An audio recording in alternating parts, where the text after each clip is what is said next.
ನಮಸ್ಕಾರ. ಈ ದೇವಸ್ಥಾನಕ್ಕೆ ಹೋದರೆ ನೋಡ್ರಿ ಮುಟ್ಟಿದ್ದೆಲ್ಲ ಚಿನ್ನ.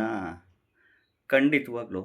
ಈಗ ಮನುಷ್ಯನಿಗೆ ಈ ಆರೋಗ್ಯ ಸಮಸ್ಯೆ ಮತ್ತು ಹಣಕಾಸಿನ ಸಮಸ್ಯೆ, ಈ ಸಾಲಬಾಧೆ ಸಮಸ್ಯೆ, ಕೊಟ್ಟಿರೋ ಹಣ ವಾಪಸ್ ಬರ್ತಿಲ್ಲ, ಫೈನಾನ್ಷಿಯಲ್ ಪ್ರಾಬ್ಲಮ್ಸ್ಗಳು ಮತ್ತು ಅನಾರೋಗ್ಯದ ಸಮಸ್ಯೆ ಬಂದಾಗ ಏನು ಮಾಡ್ತಾನೆ ಮನುಷ್ಯ?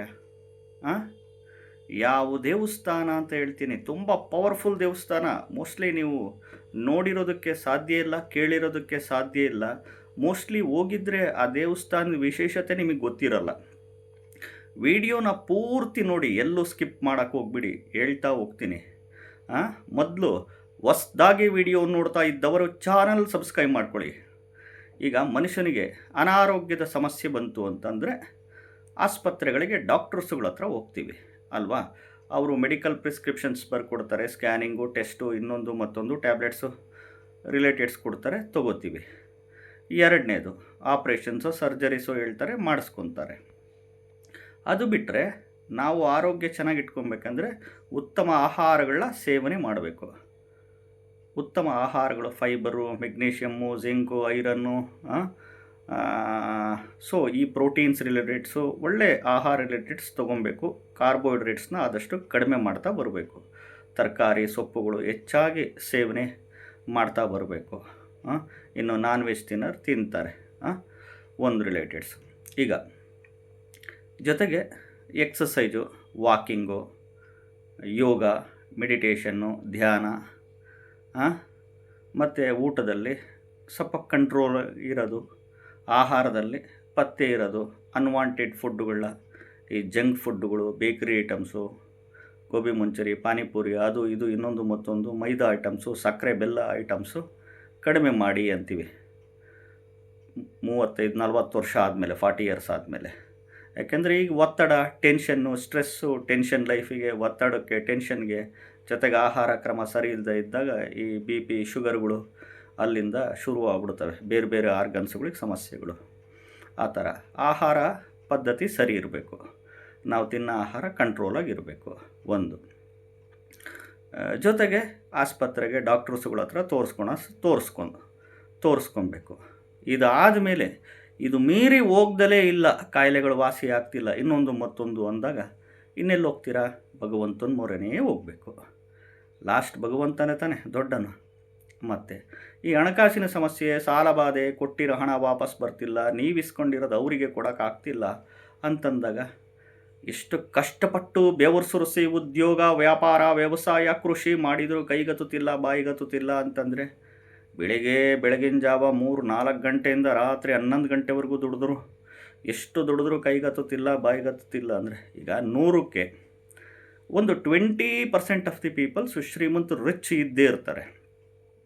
ಇನ್ನು ರಿಮೇನಿಂಗ್ ಒಂದು 40% ಮಿಡಲ್ ಕ್ಲಾಸ್ ಇರ್ತಾರೆ ಅಂದ್ಕೊಳ್ಳಿ. ಇನ್ನು ರಿಮೇನಿಂಗ್ 40% ಲೋಯರ್ ಮಿಡಲ್ ಕ್ಲಾಸು ಇದು ಅಂತ. ಸೊ ಅಲ್ಲಿ ಭಗವಂತ ಕೊಟ್ಬಿಟ್ಟಿರ್ತಾನೆ, ಅದು ನಾವೇನು ಮಾಡೋಕ್ಕಾಗಲ್ಲ. Do your duty promptly, then only we will get success in our life. ನಮ್ಗೆ ಕಷ್ಟಪಟ್ಟು ದುಡಿಲೇಬೇಕು. ನಮ್ಮ ಕೆಲಸ ಏನಿದೆ ಮಾಡಲೇಬೇಕು. ಕೊಡೋದು ಭಗವಂತನ ಫಲಾಫಲ. ಇನ್ನು ಜಾತಕದಲ್ಲಿ ಗ್ರಹಗತಿಗಳ ಐಡೆಂಟಿಫಿಕೇಷನ್ಸ್ ಮಾಡ್ತೀವಿ. ಗ್ರಹಗತಿಗಳ ಐಡೆಂಟಿಫಿಕೇಷನ್, ಗ್ರಹಗಳ ಚಲನವಲನ, ಪ್ಲೇಸ್ಮೆಂಟು, ಸ್ವಕ್ಷೇತ್ರನೋ, ಉಚ್ಚಕ್ಷೇತ್ರನೋ, ಅಥವಾ ದುಸ್ಥಾನಗಳಲ್ಲಿ ಕೂತ್ಕೊಂಡಿದೆಯೋ, ಎಷ್ಟು ಡಿಗ್ರಿ ವೈಸ್ ಕೂತ್ಕೊಂಡಿದೆ, ಯಾವ ದಶಾ ನಡೀತಿದೆ, ಯಾವ ಭುಕ್ತಿ ನಡೀತಿದೆ, ಅದ್ರದ್ದು ಫಲ ಏನು, ಅದ್ರದ್ದು ಮೇಲೆ ಎಲ್ಲ ಜ್ಯೋತಿಷಿಗಳು ನಿರ್ಣಯ ಮಾಡಿ ಈ ಟೈಮಿಂದ ಈ ಟೈಮ್ ಗುಡ್ ಟೈಮ್, ಈ ಟೈಮಿಂದ ಈ ಟೈಮ್ ಬ್ಯಾಡ್ ಟೈಮ್. ಅಷ್ಟೇ.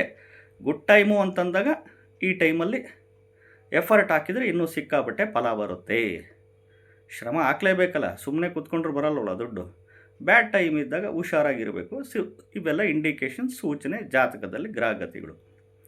ಇದಾದ ಮೇಲೆ ಎಷ್ಟು ವ್ಯಾಪಾರಕ್ಕೆ, ಬಿಸ್ನೆಸ್ಗೆ ಹಾಕಿದ್ರು ಲಾಸ್ ಆಗ್ತೈತೆ, ಯಾವ ಜಾಬ್ ಮಾಡಿದ್ರು ಒಂದು ಕಡೆ ಸ್ಟೇಬಲಲ್ಲಿ ನಿಲ್ತಾ ಇಲ್ಲ ಅಂತಂದಾಗ ಲಾಸ್ಟಿಗೆ ಅಲ್ಟಿಮೇಟ್ ಭಗವಂತನ ಮೊರೆ ಹೋಗ್ತಾನೆ ಮನುಷ್ಯ. ಯಾವುದಪ್ಪ ಅದು ಅಲ್ಟಿಮೇಟ್ ದೇವಸ್ಥಾನ? ಈ ದೇವಸ್ಥಾನಕ್ಕೆ ಹೋದರೆ ಮುಟ್ಟಿದ್ದೆಲ್ಲ ಚಿನ್ನ. ಈಗ ದೇವಸ್ಥಾನಕ್ಕೆ ಹೋದಾಗ ಮನಸ್ಪೂರ್ವಕವಾಗಿ ಭಕ್ತಿಯಿಂದ ಅಲ್ಲಿ ಮಂತ್ರಗಳನ್ನ ಕೂತ್ಕೊಂಡು ಪಠಣೆ ಮಾಡಬೇಕು 1 ಗಂಟೆ. ಈ ದೇವಸ್ಥಾನಕ್ಕೆ ಯಾವಾಗಲೇ ಹೋಗೋದಾದರೂ ಭಾನುವಾರದ ದಿನ ಹೋಗಿ. ಭಾನುವಾರ ಬೆಳಿಗ್ಗೆ 11 ಗಂಟೆಯಿಂದ, ಭಾನುವಾರ ಬೆಳಗ್ಗೆ 11 ಗಂಟೆಯಿಂದ 11 ಗಂಟೆ ಮೇಲೆ, ಸಾಯಂಕಾಲ 6 ಗಂಟೆ ಒಳಗಡೆ. 11 ಗಂಟೆ ಮೇಲೆ ಸಾಯಂಕಾಲ 6 ಗಂಟೆ ಒಳಗಡೆ ಭಾನುವಾರದ ದಿನ ಹೋಗುವಾಗ ಕೈನಲ್ಲಿ ಮನೆಯಿಂದನೇ ಬಿಲ್ವಪತ್ರೆ ತಗೊಂಡೋಗ್ಬೇಕು. ಮನೆಯಿಂದನೇ ಬಿಲ್ವಪತ್ರೆ ಕೈನಲ್ಲಿ ಇಟ್ಕೊಂಡು, ಒಂದು ವಿಭೂತಿ ಗಟ್ಟಿ ಕೈನಲ್ಲಿ ಇಟ್ಕೊಂಡು ಅಲ್ಲಿ ಓಂ ಋಣಮುಕ್ತೇಶ್ವರ ಮಹಾದೇವಾಯ ನಮಃ, ಓಂ ಋಣಮುಕ್ತೇಶ್ವರ ಮಹಾದೇವಾಯ ನಮಃ, ಓಂ ಕ್ಲೀಂ ಅರ್ವೀರಾಯ ಭೂಶಂಕರ ಲಕ್ಷ್ಮೀ ಕುರು ಸ್ವಾಹ, ಓಂ ಕ್ಲೀಂ ಅರ್ವೀರಾಯ ಭೂಶಂಕರ ಲಕ್ಷ್ಮೀ ಕುರು ಸ್ವಾಹ ಅಂತ ಇವೆರಡು ಮಂತ್ರನ 1 hour ಅನ್ಲಿಮಿಟೆಡ್ ಪಠಣೆ ಮಾಡಿ. ಬಿಲ್ವಪತ್ರ ವಿಭೂತಿ ದೇವ್ರ ಮುಂದೆ ಸಮರ್ಪಣೆ ಮಾಡಿ. ಯಾವುದು ಗೊತ್ತಾ ಅದು ದೇವಸ್ಥಾನ? ಪಂಚಲಿಂಗೇಶ್ವರ ದೇವಸ್ಥಾನ. ಚಿತ್ರದುರ್ಗದಲ್ಲಿ ಚಂದ್ರವಳ್ಳಿಯಲ್ಲಿ ಬರುತ್ತೆ. ಚಿತ್ರದುರ್ಗದಲ್ಲಿ ಚಂದ್ರವಳ್ಳಿ ಅಂತ ಬರುತ್ತೆ. ಯಾರನ್ನ ಬೇಕಾದರೂ ಕೇಳಿ, ಸಿಟಿ ಒಳಗಡೆ ಆಟೋದವ್ರಿಗೆ ಯಾರಿಗೆ ಆಟೋಗಳು ಹೋಗುತ್ತೆ, ಆಟೋದಲ್ಲಿ ಹೋಗ್ಬೋದು. ಚಿತ್ರದುರ್ಗ ಸಿಟಿ ಒಳಗಡೆ ಬರುತ್ತೆ. ಚಿತ್ರದುರ್ಗ ಸಿಟಿಯಿಂದ 2ರಿಂದ 3 ಕಿಲೋಮೀಟ್ರ್, 2ರಿಂದ 3 ಕಿಲೋಮೀಟ್ರ್ ಡಿಸ್ಟೆನ್ಸಲ್ಲಿ ಬರುತ್ತೆ. ಚಂದ್ರವಳ್ಳಿ ಕೆರೆ ಅಂತಾರೆ, ಚಂದ್ರವಳ್ಳಿ ಅಂತ. ಇಲ್ಲಿ ಪಂಚಲಿಂಗೇಶ್ವರ ದೇವಸ್ಥಾನ. ಮಹಾಭಾರತದ ಕಾಲದಲ್ಲಿ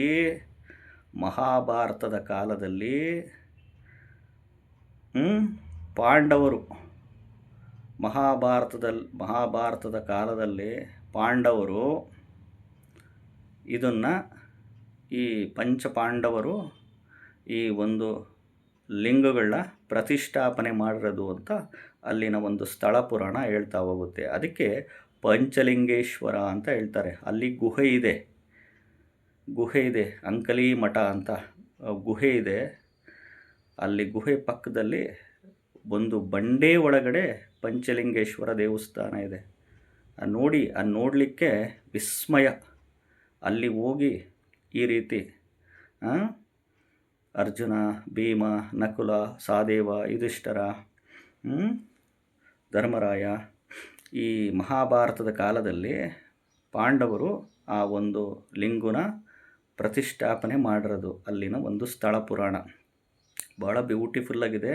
ಮತ್ತು ಅಲ್ಲಿ ಅಂಕಲಿಂಗ ಸ್ವಾಮೀಜಿಗಳು, ಅಲ್ಲಿ ಜೊತೆಗೆ ಇನ್ನೂ 4 ಲಿಂಗ ಇದೆ. ಟೋಟಲ್ 9 ಲಿಂಗಗಳಿದೆ. ಇದು ನೋಡಲಿಕ್ಕೆ ವಿಸ್ಮಯ ಪವಾಡ. ಅಲ್ಲಿ ಕೂತ್ಕೊಂಡು ಈ ಒಂದು ಬಿಲ್ವಪತ್ರೆ ವಿಭೂತಿನ ಕೈನಲ್ಲಿಟ್ಕೊಂಡು ಈ ಮಂತ್ರನ ಅನ್ಲಿಮಿಟೆಡ್ ಪಠಣೆ ಮಾಡಿ ಸಮರ್ಪಣೆ ಮಾಡಿ ಬನ್ನಿ.